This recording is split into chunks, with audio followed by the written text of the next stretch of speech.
Good afternoon and welcome to a KSDU News Update. I'm Canberra Potter. Early this morning, a 27-year-old federal employee died in a fire in her home on Colonial Avenue.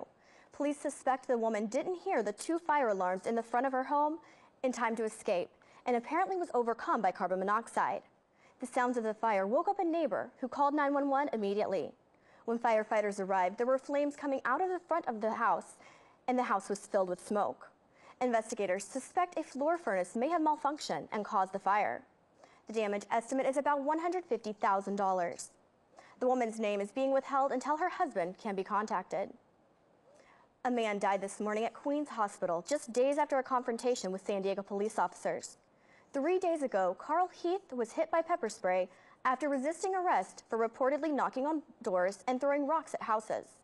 Officers sprayed Heath in the face, handcuffed him, and placed him on his stomach. Moments later, police noticed he had stopped breathing, so they released him and performed CPR until paramedics arrived. Police and witnesses say Heath was behaving strangely and appeared to be under the influence of drugs. According to ACLU spokesperson Craig Cagle, pepper spray, in combination with alcohol or drug usage, police restraint procedures, and a large build can result in fatal respiratory failure. Heath was 6'5" and weighed 335 pounds.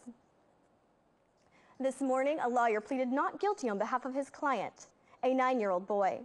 Last month, according to Gerald Allen Johnson, he and his friends were walking to school when a construction worker invited them to write their names on a freshly wet cement sidewalk.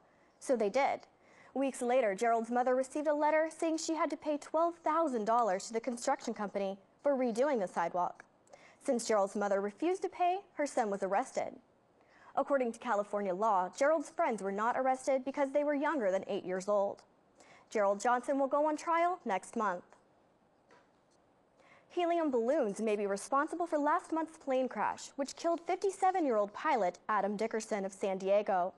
Dickerson was flying his Piper PA-30 Twin Comanche when he ran into a hillside at about 120 miles per hour. The crash took place near Gilligan's Field. A witness says she heard a popping sound and saw what appeared to be confetti when the plane nosedived into the hillside. The National Transportation Safety Board reported Dickerson was likely flying too low and lost control of the plane when he hit the free-floating balloons. The Santee woman, who stole more than $50,000 worth of materials from county libraries, has pled guilty to grand theft. 44-year-old Melissa Nash is facing 18 months probation, 2 months of volunteer work, and a $9,600 fine. You may remember sheriff's deputies found more than 2,000 books and 160 DVDs at her home in January. All the materials have been recovered and are back in circulation.